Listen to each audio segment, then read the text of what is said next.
Welcome to my YouTube channel G star learning up. पिछली video में हम 4.2 तक कवर कर चुके थे। इस वीडियो में हम 4.3 लैबोरेटरी थर्मोमीटर के बारे में पढ़ेंगे। मैंने बताया था ये लैबोरेटरी थर्मोमीटर होता है लैब में किसी भी सॉल्यूशन का टेम्परेचर वगैरह चेक करने के लिए किया जाता है इसका प्रयोग।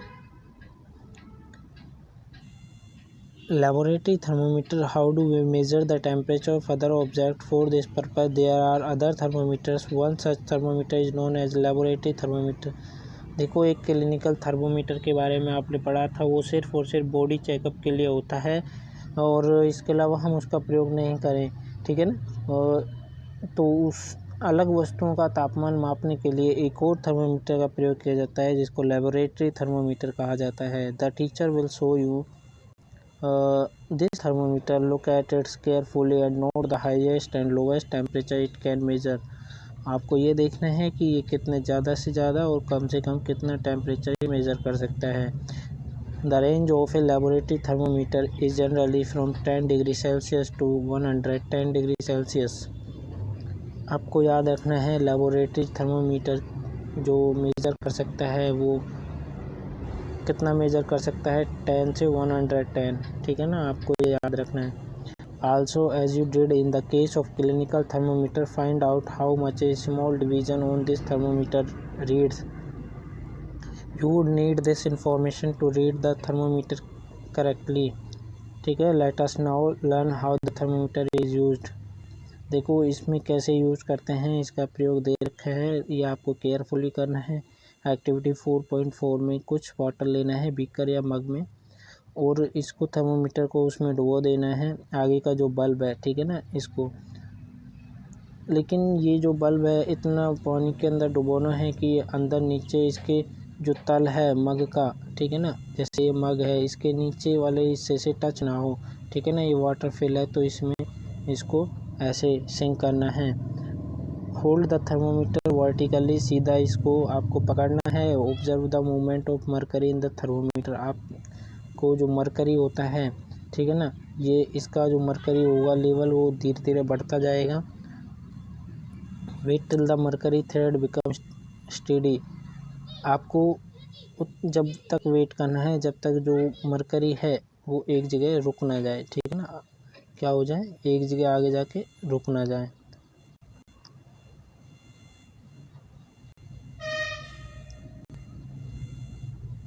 ये देखो एक्टिविटी एक कर रखी है।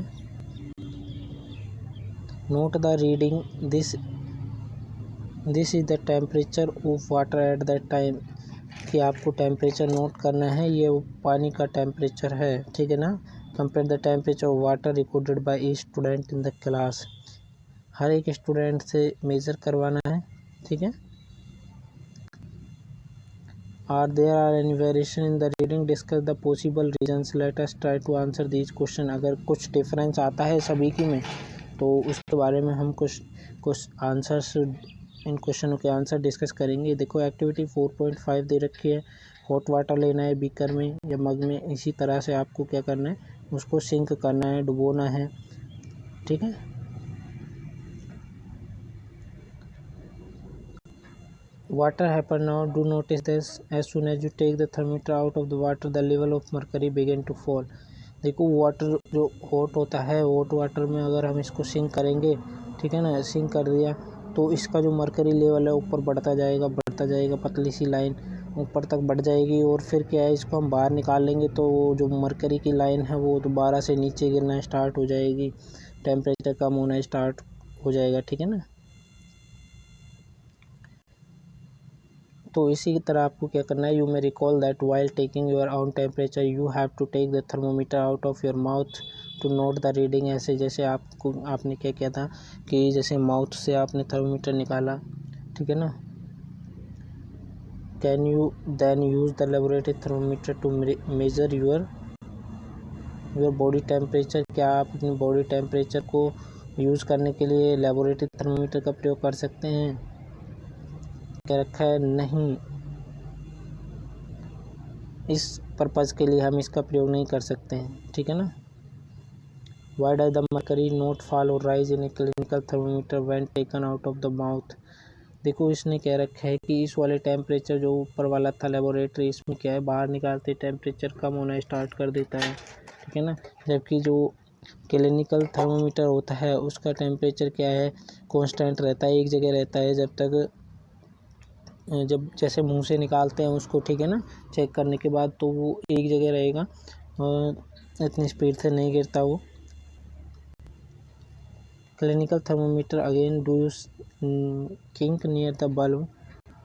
What is the use of kink? It prevent mercury level from falling on its own. देखो यहाँ पे एक किंक दे रखी है,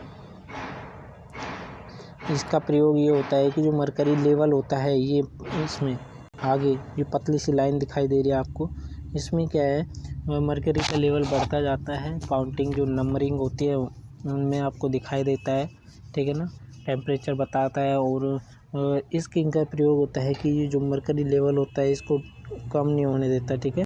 इसके बाद एक और थर्मोमीटर का प्रयोग किया जाता है, डिजिटल थर्मोमीटर, ठीक है। मरकरी क्या होता है, मरकरी बहुत जहरीला पदार्थ होता है और these days digital thermometer available do not use mercury. देखो पहले कह रहे ज़्यादा से ज़्यादा वो कांच वाला थर्मोमीटर प्रयोग करते थे, कई बार वो क्या था कि छोटे बच्चों के मुंह में वो टूट जाता है, ठीक है ना, या फिर उसको किसी कारण से किसी हार्ड वस्तु में अगर वो टच हो जाता है तो वो टूट जाता है, जिससे मरकरी बाहर निकल जाती है, ठीक है ना। और मरकरी को क्या करना है, डिस्पोज करना, उसको ख़त्म करना बहुत मुश्किल हो जाता है और ये बहुत जहरीला सब्सटेंस होता है, ठीक है ना। 4.4 ट्रांसफ़र ऑफ हीट। देखो हीट का ट्रांसफ़र बहुत इंटरेस्टिंग टॉपिक आपका। You might have observe that A frying pan become hot when kept on a flame. जब आग इसको ज्वाला पर रखते हैं, ठीक है ना, आग पर रखते हैं तो ये गर्म हो जाता है, because the heat passes from the flame to the utensil. पूरे बर्तन में हीट ट्रांसफ़र हो जाती है, पूरा बर्तन गर्म हो जाता है। Slowly cool down. Why does it cool down? देखो जब हम गर्म करने के बाद इसको हटा देते हैं तो ये धीरे धीरे ठंडा होना स्टार्ट कर देता है। The heat is transfer from the pan to the surrounding, so you can understand that in both case the heat flows from a hotter object to a colder object. देखो वातावरण में जो आपका कोल्डनेस होती है वो धीरे धीरे क्या करती है, उसको ठंडा कर देती है, या फिर आपका जो बर्तन है वो ज़्यादा गर्म है तो वातावरण क्या है, जो आपका सराउंडिंग्स है, ठीक है, वो क्या है उसकी हीट को ऑब्जर्व करना, उसकी हीट को एब्जॉर्ब करना स्टार्ट कर देता है, सोखना स्टार्ट कर देता है, वो धीरे धीरे ठंडा होने लगता है। In all cases heat flows from a hotter object to a colder object. देखो हीट क्या करती है, एक गर्म वस्तु से एक ठंडी वस्तु की तरफ गति करती हैं। अब कैसे करते हैं इसके बारे में पढ़ते हैं, ठीक है। देखो एक रॉड लेनी है आपको, ठीक है, एक rod, flat strip of a metal से ऑफ एल्यूमिनियम और iron, fix a few small. देखो यहाँ पे देखो, यहाँ पे आपको क्या करना है, एक कैंडल लेनी है, कैंडल आयरन की ले, ये आपको स्टिक लेनी है एक पत्ती टाइप की, ठीक है ना, और 2 आपको ब्रिक्स लेनी है, ब्रिक्स में इसको फंसा देना है और रखना है, ठीक है ना। यहाँ पे कैंडल की जो ये आपकी वैक्स है, वैक्स को इस पे आपको चिपकाना है, ठीक है ना। आपने इस जो स्ट्रिप है एल्युमिनियम की या फिर कोई और मेटल की, ये वाली, ठीक है ना, ये वाली स्ट्रिप, इसको क्या करना है, इस पर वैक्स चिपकाना है। वैक्स चिपकाने के बाद क्या है, एक हैंड को इसको क्या है कैंडल से इसको वार्म करना है, हीट करना है, तो आप देखोगे कि धीरे धीरे ये हीट होता जाएगा और पूरा हीट हो जाएगा, और जो वैक्स चिपकी हुई है वो धीरे धीरे क्या बताएगी कि ये हीट यहाँ से यहाँ तक ट्रांसफ़र हो चुकी है, धीरे धीरे ट्रांसफ़र हो रही है, ठीक है ना। तो ये आपके क्या है,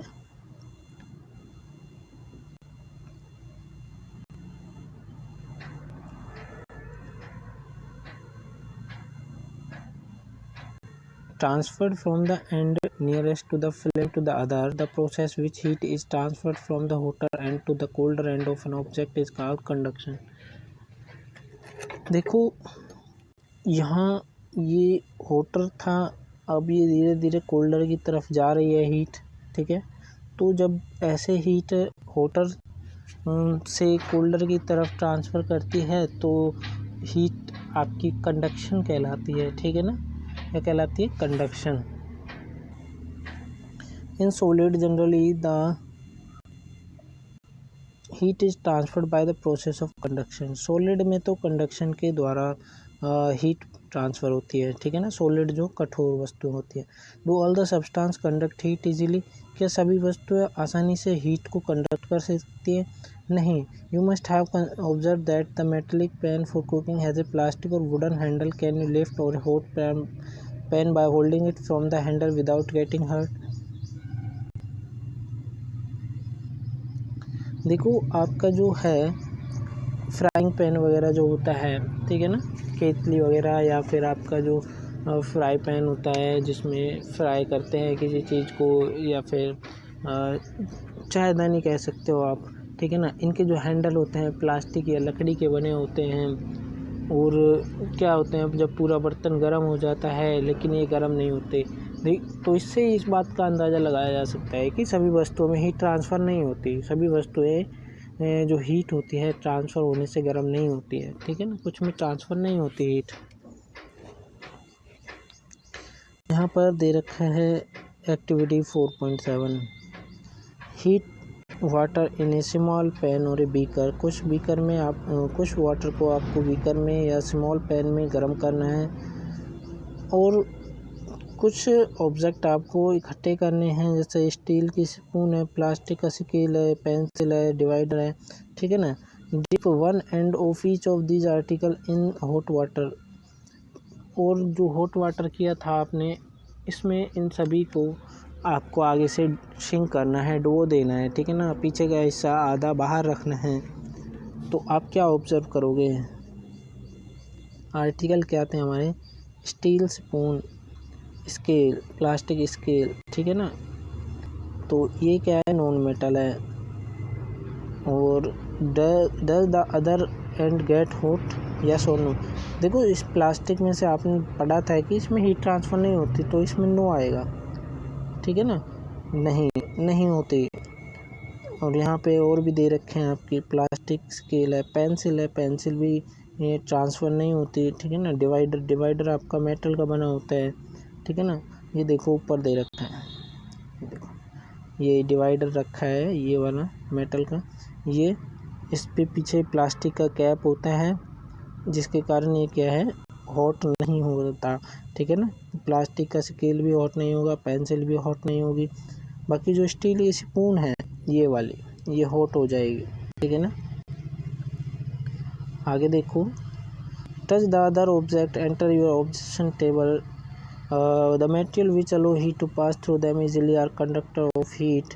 जो कंडक्ट कर देते हैं इलेक्ट्रिक, उसको हीट को पास कर देते हैं अपने में से, ठीक है ना। जो गर्म हो जाते हैं वो क्या कहलाते हैं? कंडक्टर ऑफ हीट, ऊष्मा के चालक। जैसे कि एल्युमिनियम होता है, आयरन होता है, कॉपर होता है, ठीक है ना।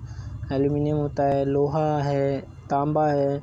ये the metal which do not allow the heat to the pass through them easily are poor conductor. ये तो थे ऊपर वाले गुड कंडक्टर, अच्छे चालक थे हीट के। लेकिन बात करें हम जो पुअर कंडक्टर हैं, ठीक है ना। देखो जिनमें से हीट पास नहीं होती, the material which do not allow heat to pass through them easily are poor conductor. आपके पास डेफिनेशन भी बन सकती है कि what are poor conductor? The material which do not allow heat to pass through them easily are poor conductor, ठीक है ना। एग्जाम्पल प्लास्टिक एंड वुड, ठीक है। ये आपका क्वेश्चन भी बनेगा। Poor conductor are known as insulator. Insulator भी कहा जाता है, ठीक है। इंसुलेटर, ध्यान रखना, पुअर कंडक्टर को क्या कहा जाता है? Insulator. The water and air are poor conductor of heat. ये वाटर और एयर क्या है? पुअर कंडक्टर होते हैं हीट के। Then how does the heat transfer take place in the substance. तो हीट किस तरह से ट्रांसफ़र होती है इन सब्सटेंस में? एक्टिविटी 4.8 में हम देखेंगे, take a round flask, fill in 2/3 with water. इसमें 2/3 आपको वाटर फिल करना है। प्लेस ट्राईपोड पे इसको रखना है और make some arrangement to place and flask in such a way that you can heat it by placing a candle below it. Tripod पे रख के इसको गर्म करना है। Wait till the water in the flask is still, place a crystal of potassium permanganate at the bottom of the flask. देखो आपको क्या करना है, इस वाटर फिल करने के बाद इसको हीट करेंगे तो उसमें आपको क्रिस्टल फॉर्म में, ठीक है ना, क्रिस्टल छोटे छोटे कणों की फॉर्म में आपको पोटासियम परमैंगनेट को डालना है, ठीक है, फ्लास्क के बॉटम में। और gently using A straw now heat the water by placing the candle just below the crystal. Right your observation in your notebook and also draw a picture what you observe. What when water is heated, the water near the flame gets hot, the hot water rise up, the cold water from the sides move down toward the source of heat, this water also get hot rise, ठीक है ना। ये देखो, यहाँ देखो सबसे अच्छी बात, ये ट्राईपोड स्टैंड होता है, 1 2 3 में 3 आपके खंबे होते हैं। ये ट्राईपोड स्टैंड होता है, नीचे ये बर्नर होता है, ठीक है ना, बर्नर आग लगाने वाला। और ये आपका फ्लास्क, देखो इसमें आपने वाटर फिल किया था 2/3 और नीचे आपने पाउडर फॉर्म में, क्रिस्टल फॉर्म में आपने क्या था, पोटासियम परमैंगनेट डाला था। तो जब हम इसको नीचे से हीट करेंगे तो पोटासियम परमैंगनेट क्या है, उसकी आपको लाइनिंग दिखाई देंगी ऊपर की तरफ जाते हुए, और साइड का जो वाटर है वो नीचे की तरफ आते हुए दिखाई देगा, ठीक है ना।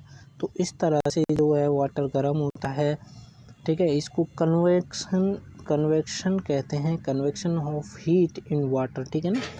तो क्या होता है, and water from the sides move down, side से मूव करता है। This process continue till the whole water get heated, जब तक चलती रहती है प्रोसेस, जब तक पूरा वाटर गर्म नहीं हो जाता। This mode of heat transfer is known as convection. यह हीट ट्रांसफ़र करने वाला जो मोड है इसको हम कन्वेक्शन कहते हैं। हवा में किस तरह से हीट ट्रेवल करती है, in which direction does the smoke go, किस डायरेक्शन में धुआं जाता है। The air near the heat source get hot and rise. देखो हम एक बात और बता दें आपको कि एयर में क्या होती है, जो गर्म एयर होती है ये हमेशा ऊपर की तरफ जाती है, और जो ठंडी एयर होती है वो क्या है, जो धरती है उसके ऊपर चलती है, ठीक है ना। और उसके ऊपर जो ऊपर हवा होती है, ठंडी हवा से ऊपर जो होती है वो गर्म एयर होती है। आपने देखे होंगे घरों में एग्जॉस्ट फैन के लिए ऊपर क्या होता है, एक आपका रोशनदान होता है, ठीक है ना, दीवार में, जहाँ पर आपका एग्जॉस्ट फैन लगाया जाता है और ऊपर से क्या है हीट, क्योंकि जो रूम की हीट होती है वो ऊपर की साइड और जाती है और क्या होता है एग्जॉस्ट फैन के द्वारा बाहर निकल जाती है, ठीक है ना।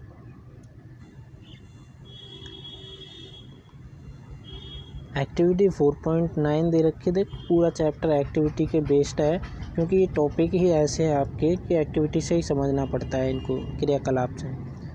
Light a candle, keep one hand above the flame and one hand on the side of the flame. देखो एक कैंडल लेनी है, उसको बंद करना है, ठीक है ना, जलाना है, और एक को कैंडल के ऊपर रखना है हाथ को, एक को साइड में रखना है, ऊपर टच नहीं करना है, ठीक है ना, टच नहीं करना है, काफ़ी ऊपर रखना है। देखो यहाँ पे इसको दे रखा है डायग्राम आपका, ठीक है ना। तो एक को साइड में रखना है डिस्टेंस से और एक को ऊपर रखना है, केयरफुली आपको ये करना है। Do your hand feel equally hot, क्या आपकी जो हीट है, जो आपका हैंड है, क्या उसको एक जैसा एहसास हो रहा है गर्मी का, ठीक है ना, हॉट का। तो if note which hand feel hotter and why, कौन सा हैंड क्या है गर्म महसूस कर रहा है और क्यों। हमने बताया कि जो गर्म हीट होती है वो ऊपर की तरफ ट्रांसफ़र करती है। तो जो मोमबत्ती है आपकी, ठीक है ना, कैंडल, उसकी जो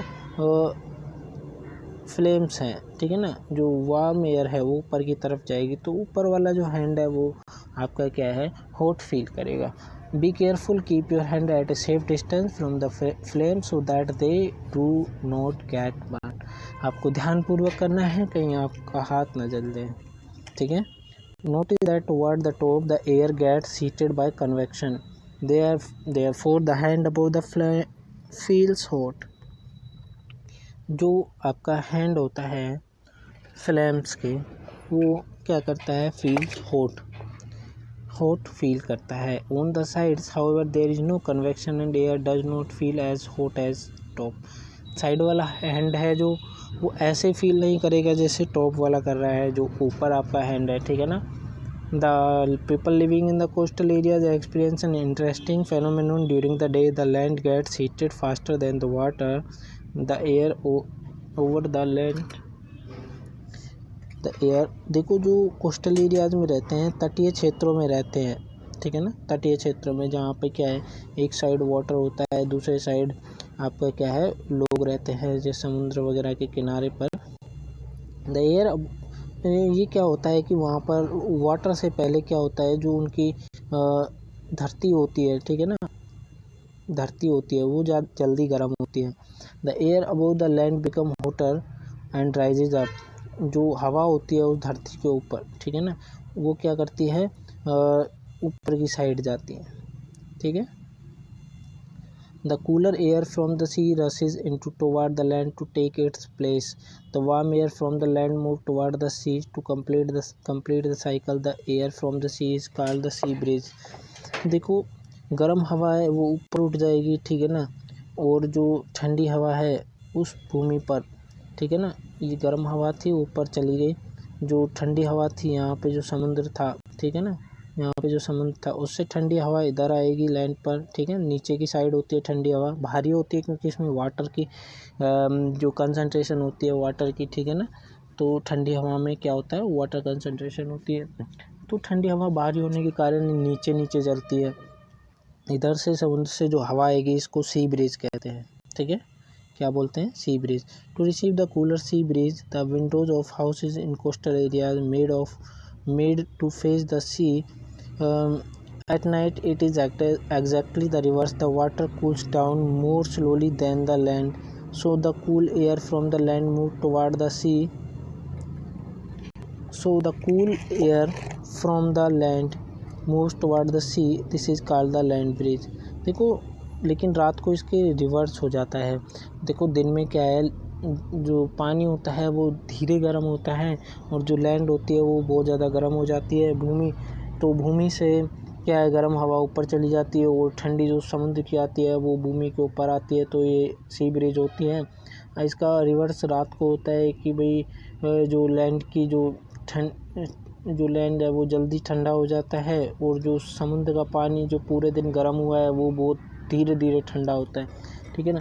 तो वो क्या होता है कि जो समुद्र की जो गर्म हवाएं होती हैं, ठीक है ना, वो ऊपर की तरफ उठती है, और जो भूमि की जो ठंडी हवाएं हैं, ठीक है ना, वो समुद्र की तरफ जाती हैं। इसको हम लैंड ब्रिज कहते हैं, ठीक है। When we come out in the sun, we feel warm. How does the heat from the sun reaches us? It cannot reaches us by conduction or convection. There is no medium such as air in most part of the space between the earth and the sun. अब देखो, interesting question पूछा गया है कि जब हम सूर्य की धूप में आते हैं तो हमें गर्मी क्यों महसूस होती है, लेकिन यहाँ पे कोई कन्वेक्शन नहीं हो रहा है कि वाटर है बीच में तो उसमें गर्मी हो रही है, ठीक है ना, और ना ही इसमें कोई कंडक्शन है, ठीक है, कोई मीडियम नहीं है, सूर्य से लेके यहाँ तक बीच में कोई भी चीज़ नहीं है, जिसके कारण क्या है, देखो अंतरिक्ष में तो हवा भी नहीं है जो एयर के द्वारा गर्मी महसूस हो, ठीक है ना। तो किस तरह से यहाँ पर हमें हीट महसूस होती है, देखो यहाँ पे कुछ आपके डे टाइम में देखो सी ब्रीज देखो, डे टाइम में ठंडी हवा इधर आ रही है, ठीक है ना, और नाइट टाइम में ये इधर जा रही है लैंड की ठंडी हवा, ठीक है, वो ठंडी हवा इधर जा रही है, और ये जो गर्म एयर है इसकी, ठीक है, ये इसके साथ मिलके क्या है, ऊपर जा रही है। ऐसे ही चक्कर चलता रहता है कि कूल फिर हॉट फिर कूल, ठीक है ना। From the sun the heat comes to us by the another process called radiation. जिस भी प्रोसेस के द्वारा सूर्य की किरणें हम तक पहुंचती है या हीट पहुंचती है हम तक, तो उसको क्या कहते हैं, radiation. The transfer of heat by radiation does not require any medium. Radiation के लिए किसी भी मीडियम की ज़रूरत नहीं होती। It can take place whether a medium is present और नॉट। ठीक है। When we sit in front of a room heater, we get heat by this process. A hot utensil kept away from the flame cool down as it transfer heat to the surrounding by radiation. देखो, अगर उसके ऊपर रख दे तो गर्म हो जाएगा, अगर उसके सराउंडिंग में रख दे तो उस क्या है, जब भी गर्म हो जाएगा। ठीक है ना। Cool down as transfer heat to the surrounding by radiation. देखो, गर्म कर दिया आपने उसके ऊपर, हीटर के ऊपर रख के उसको साइड में रख देंगे सराउंडिंग में, ठीक है ना, उससे दूर, तो क्या होगा कि जो हमारे वातावरण है उसकी हीट को एब्जॉर्ब कर लेगा और उसको ठंडा कर देगा। ठीक है, ये पहले भी पढ़ा है आपने। और body too gives heat to the surrounding and receive heat from its radiation. और जो हमारी बॉडी होती है ऐसे ये करती है कि जो हमारी हीट होती है बॉडी की, ये सराउंडिंग्स को हीट क्या है, दे देती है। ठीक है। All hot bodies radiate heat. सभी जो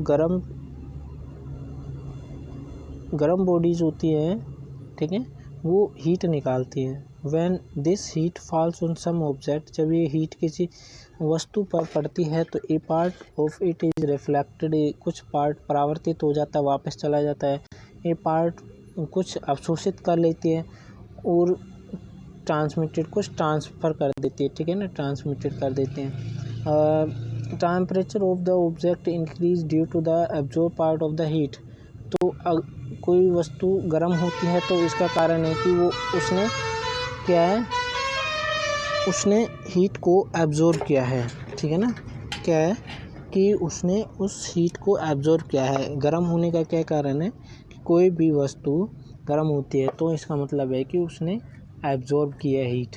ठीक है ना, अवशोषित की है। Why are you advised to use an umbrella when you go out in the rain? तो ऐसी सलाह क्यों दी जाती है कि भाई तुम जब बाहर निकलते हो धूप में तो आपको एक अम्ब्रेला लेके निकलना चाहिए, छाता। ठीक है ना।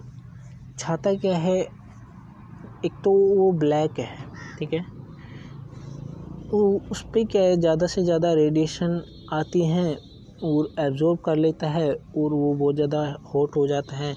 लेकिन जो उसके नीचे ह्यूमन या कोई पर्सन है तो वो उस तक हीट नहीं पहुंचती है। ठीक है।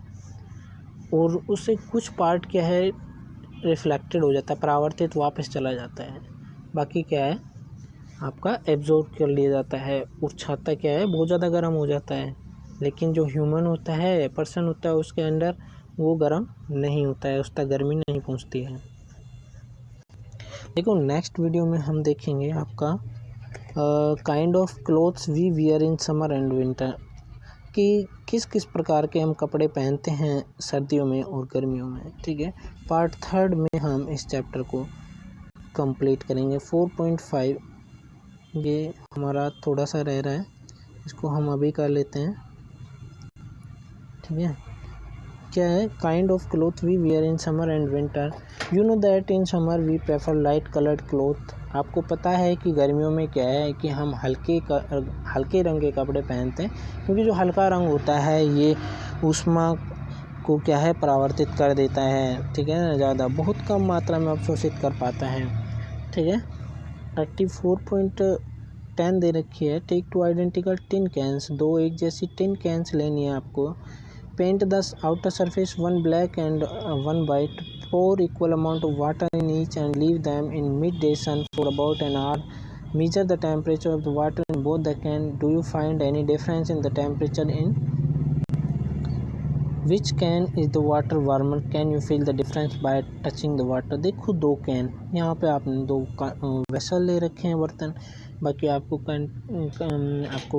एक पे ब्लैक कलर करना है, एक पे वाइट कलर करना है और इनको धूप में रखना है घंटे भर। ठीक है। घंटे बाद आपको देखना है कि किस बर्तन में जो वाटर फिल किया था, भरा हुआ था, कौन सा ज़्यादा गर्म है कौन सा ठंडा है, तो टेम्परेचर का पता करना है, तापमान किस में ज़्यादा है किस में कम है। देखो जो ब्लैक वाला था उसका टेम्परेचर ज़्यादा रहेगा, ठीक है ना, जबकि वाइट का कम रहेगा। ये क्या है, ज़्यादा से ज़्यादा हीट को वापस भेज देगा, ठीक है ना, अपने में नहीं लेगा। और ये क्या है, ज़्यादा से ज़्यादा हीट इसके अंदर आएगी, ठीक है ना। Activity 4.11 fill the two cans used in activity 4.10 with same amount of hot water at the same temperature 60 degrees Celsius. Leave the can in a room or a shade. Note the temperature of water after 10 to 15 minutes. Does the temperature of water in both the cans fall by the same amount? Do these activities suggest to you reason why it is more comfortable to wear white or light colored clothes in the summer and dark colored cloth in the winter? Dark surface absorb more heat and therefore we feel comfortable with dark colored cloth in the winter. Light colored cloth reflect most of the heat that fall on them, therefore we feel more comfortable wearing them in summer. देखो वही बात यहाँ पर बोली है इसने कि सर्दियों में हमें गहरे रंग के कपड़े पहनने चाहिए, क्योंकि गहरे रंग क्या है कि बहुत ज़्यादा हीट को एब्जॉर्ब करता है। बहुत ज़्यादा हीट एब्जॉर्ब करेगा तो हम क्या है, वार्म अप रहेंगे। और अगर हम हल्के रंग के कपड़े पहनेंगे तो बहुत ज़्यादा हीट क्या है, ट्रांसफ़र हो जाएगी, हम तक हीट नहीं पहुंच पाएगी, ठीक है। तो गर्मियों में हमें हल्के रंग के ताकि ज़्यादा गर्मी ना लगे, और सर्दियों में गहरे रंग के ताकि हमें क्या है, ठंड ना लगे, शरीर गर्म रहे। Woollen cloth keeps us warm in winter. देखो जो ऊन के कपड़े होते हैं ये हमें सर्दियों में गर्म रखते हैं। In winter we use woollen cloth. Wool is poor conductor of heat. देखो वुलन क्लॉथ को हम प्रेफर करते हैं क्योंकि ये हीट का पुअर कंडक्टर है, ठीक है ना। इसमें से क्या है, हीट ट्रांसफ़र नहीं होती। There is air trapped in between the wool fiber. The air prevent the flow of heat from our body to the cold surrounding, so we feel warm.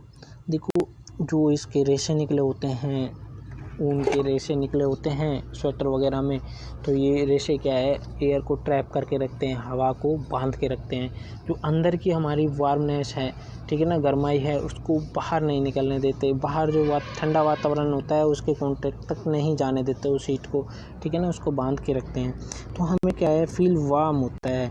So feel Suppose you are given in the choice in winter of using either one thick blanket or two thin blankets joined together.